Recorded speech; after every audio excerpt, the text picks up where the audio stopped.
আজকে আমরা চলে আসছি ঢাকার অদূরে, ঢাকার খুব কাছাকাছি একটি অ্যাগ্রো ফার্মে। আপনারা যারা অল্প পুঁজিতে বা ব্যবসার জন্য ব্যবসার চেষ্টা করছেন, তারা চাইলে এরকম যদি আপনাদের জায়গা থাকে তাহলে একটি অ্যাগ্রো ফার্ম প্রতিষ্ঠা করতে পারেন। তো অ্যাগ্রো ফার্মে আপনারা বিভিন্ন কৃষিজ শাকসবজি যেমন বেগুন, পালং শাক, পেঁপে এই ধরনের সবজিগুলো আপনারা লাগিয়ে স্বাবলম্বী হতে পারেন। এতে করে খরচ খুব বেশি হবে সেরকম না। যদি আপনার জায়গা থাকে তাহলে অল্প খরচেই এরকম একটি অ্যাগ্রো ফার্ম করতে পারেন খুব সহজেই।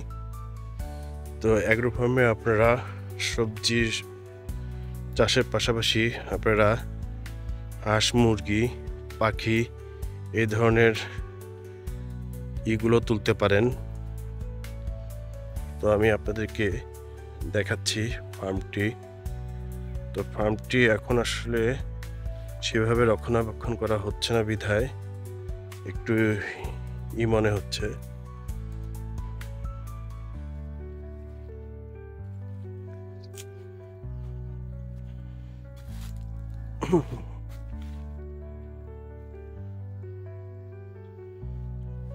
এটা দেখতে পাচ্ছেন ফার্মের ভিতরের অংশটু।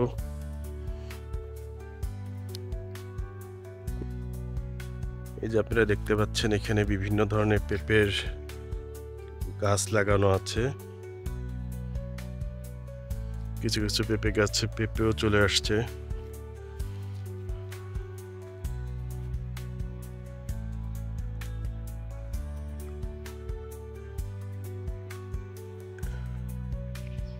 এটি হলো হাঁস, মুরগি এবং পাখি পালনের একটি জায়গা।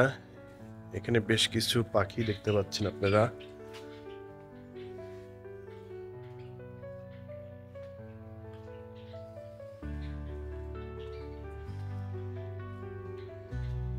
বাইরে বিভিন্ন ধরনের মুরগি,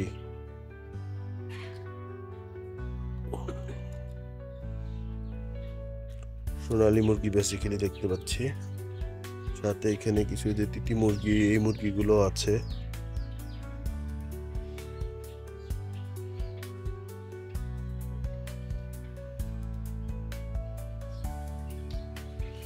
ভিতরে যাওয়া যাচ্ছে না, এটা আটকানো আছে।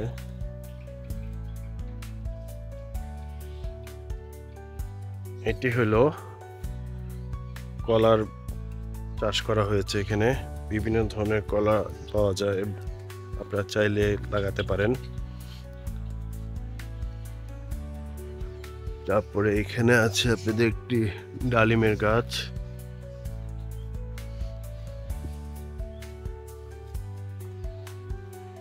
ভাই এখানে কি কি জাতের আছে? পেঁপে আছে,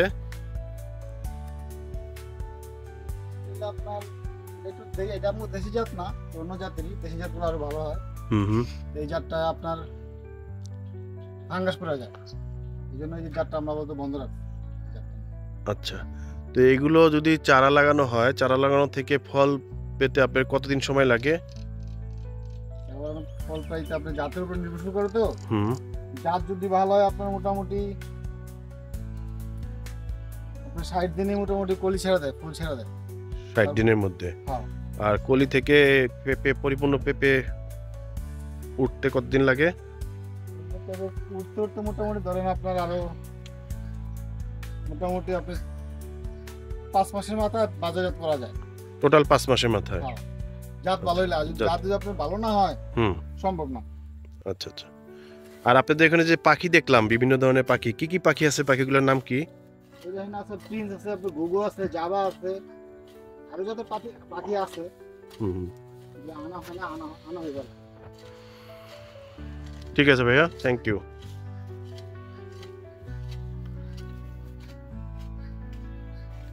পুকুর কোন কাছে? ওই যে ওই পাশে যে এর আগে তো মাছ ছিল, তাই না?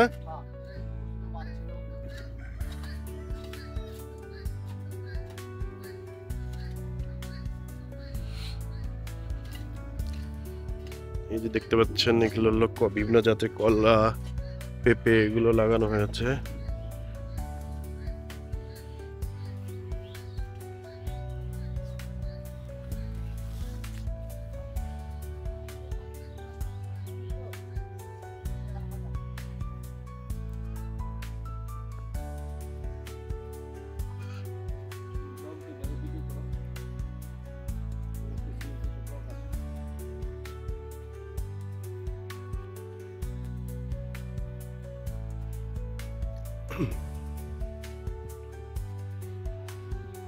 এটা কি লাউ গাছ না কুমড়া?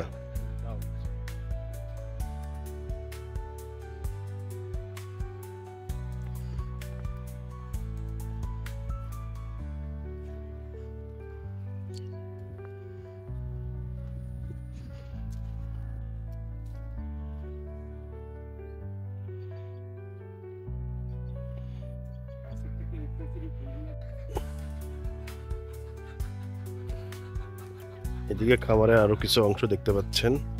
এটা হলো বিভিন্ন পাখি, তারপরে হাঁস মুরগি পালন করা হয়।